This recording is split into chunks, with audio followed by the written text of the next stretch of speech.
So class 9 circles में ये गणित मंजरी में एक्सरसाइज सेट 5.4 क्वेश्चन नंबर 2 जो थ्योरम्स हैं उनके बेस पे क्वेश्चन हैं। तो ये देखिएगा, consider the figure if C E is perpendicular to A B, C E perpendicular to A B and C H is perpendicular to G F to G H and CE is equal to CH. CE is equal to CH. Show that AB chord equal to GH, GF. तो ये chord और ये chord same है, ये हमें prove करना है। तो हमारे पास गिवन क्या है? गिवन क्या है हमारे पास?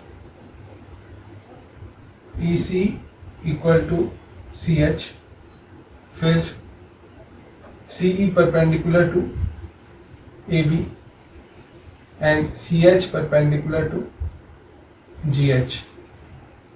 ये तीन चीजें हमारे पास अवेलेबल हैं। ओके, तो हमें अब करना क्या है?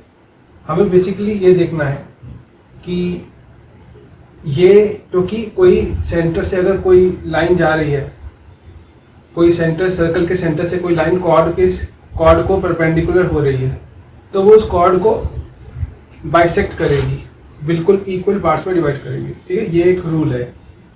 तो उसको भी पहले देखते हैं। पहले ये देखते हैं कि यहाँ पर जो हमारे पास राइट एंगल ट्रायंगल है, क्योंकि यहाँ पर परपेंडिकुलर हो रही है तो ये राइट एंगल ट्रायंगल बन गया। ठीक है, उन्होंने लेबल भी किया हुआ है। अब क्योंकि ये कॉर्ड ऐसे है तो ये भी राइट एंगल होगा। ठीक है, तो अगर हम ये कोई भी इनमें से एक ट्रायंगल ले लें और एक ये ट्रायंगल ले लें, ठीक है, इन दोनों ट्रायंगल को हम देखते हैं। कोई भी ट्रायंगल ले सकते हैं, ये एनीथिंग, लेकिन अभी जो पे इन्होंने वो लेबल करा है उन्हीं को ले लेते हैं। सो ट्रायंगल EAC, इसमें अगर हाइपोटेन्यूज थ्योरम पाइथागोरस पे लगाएंगे तो हमारे पास क्या रहेगा? AC square is equal to CE square plus EA square. ठीक है, तो AC square is equal to CE square plus EA square, ये हमारे पास रूल है। और फिर ट्रायंगल GCH में GC square is equal to CH square plus GH square, ये हमारे पास आ गया।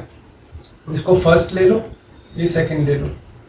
सो फ्रॉम इक्वेशन 1 CE और EA है, CE और EA है। ठीक है, हम अभी EA को लेते हैं और यहाँ पर GH को लेते हैं, इनके इक्वेट करते हैं।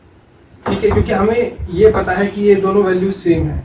ठीक है, और हमें ये भी पता है कि ये जो सेंटर से जो ये चार हाइपोटेन्यूज बन रहे हैं, ये सब के सब रेडियाई हैं। These are the radius of the circle. तो हमारे पास ये चीज़ें अवेलेबल हैं, इनका हमें नोन है। ठीक है, तो इसलिए हम अननोन के इक्वल करते हैं। LHS में अननोन को रखेंगे। ठीक है, जैसे x is equal to what, तो ये x हो गया, ऐसे ही ये भी x समझ लो आप इसको। तो इस फर्स्ट के हिसाब से हम EA इज इक्वल टू क्या करेंगे? EA square is equal to AC square minus CE square, ये थर्ड इक्वेशन होगी। ठीक है, फ्रॉम 2 से क्या लेंगे? यहाँ पर हम GH को लेंगे, GH स्क्वायर, ये GH है। ठीक है, GH square is equal to GC square minus CH square. ठीक है, GC square minus CH square, GC square minus CH square. ठीक है, ये हमारा फोर्थ इक्वेशन हो जाएगी। तो बेसिकली AC और GC को देखें तो ये दोनों हाइपोटेन्यूज है।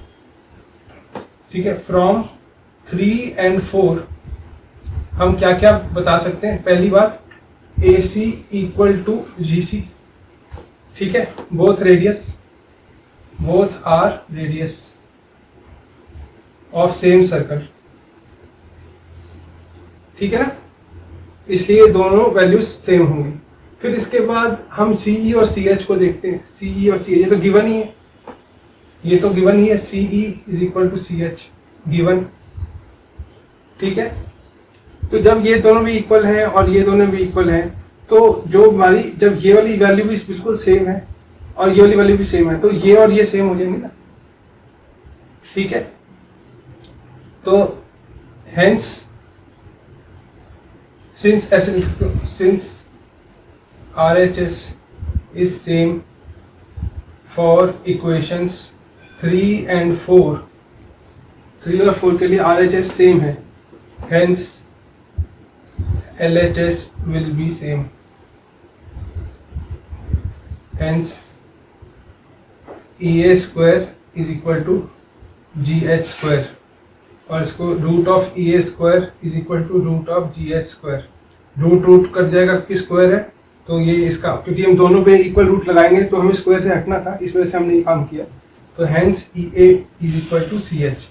अब ये हमारी फिफ्थ इक्वेशन आ गई, EA is equal to ES equal to GH, ठीक है, EA is equal to GH, ठीक है, तो EA is equal to GH, ये सेम हो गया। अब हमें पता है from theorem that line from centre of circle bisects the chord, ठीक है, hence EA is equal to EB, bisect किया, and GH is equal to HF, ठीक है, ये हमारी 6th हो गई और ये हमारी 7th हो गई। 5th ये होगी EA is equal to GH, main ये है जो हमने प्रूव करा है, ठीक है। तो अब क्योंकि ये और ये सेम है, ये और ये सेम है, तो ये और ये भी सेम होगा, और ये सेम है, तो ये और ये भी सेम हो गए, ये और ये, तो ये आपस में सेम होगा। लेकिन इसको मैथमेटिकली कैसे लिखेंगे, मैथमेटिकली तो लिखना, no, since EA is equal to EB, so in AB, so लिखेंगे, so in AB, chord AB लिख सकते हो, chord AB,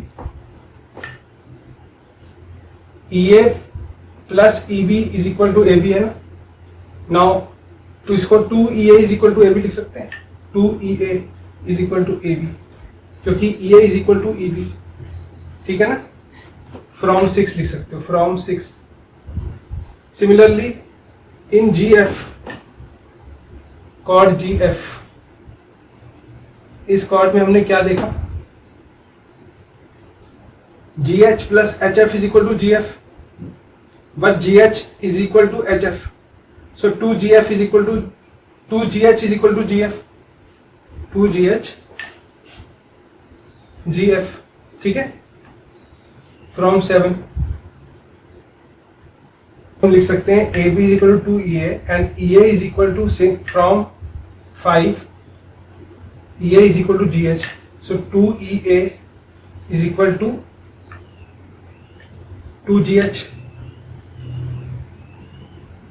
Why? Because EA is equal to GH, right? Hence AB is equal to GF, क्योंकि यहाँ left hand अगर same हो गया, since LHS is same, so RHS is also same. So hence proof. Hence AB is equal to, ये दोनों आपस में equal हो गई, जैसे 5 है तो x is equal to 5, y is equal to 5, तो x is equal to y हो गया ना, ठीक है, hence AB is equal to GF, proved. I hope आपको समझ आया होगा। तो इसको एक्चुअली इसमें ज्योमेट्री में क्या होता है, कुछ केसेस में ना समझ आता है कि ये है, लेकिन हमें मैथमेटिकली इसको बिल्कुल कंक्रीट एविडेंस तक लेके आना होता है। तो ये चीज़ एक बार आप देखना, this is very interesting as well as easy. लेकिन कोई अगर आपको कन्फ्यूजन लगी हो तो आप मुझे बताना, and I will definitely give you the reply in comments. Thank you for now.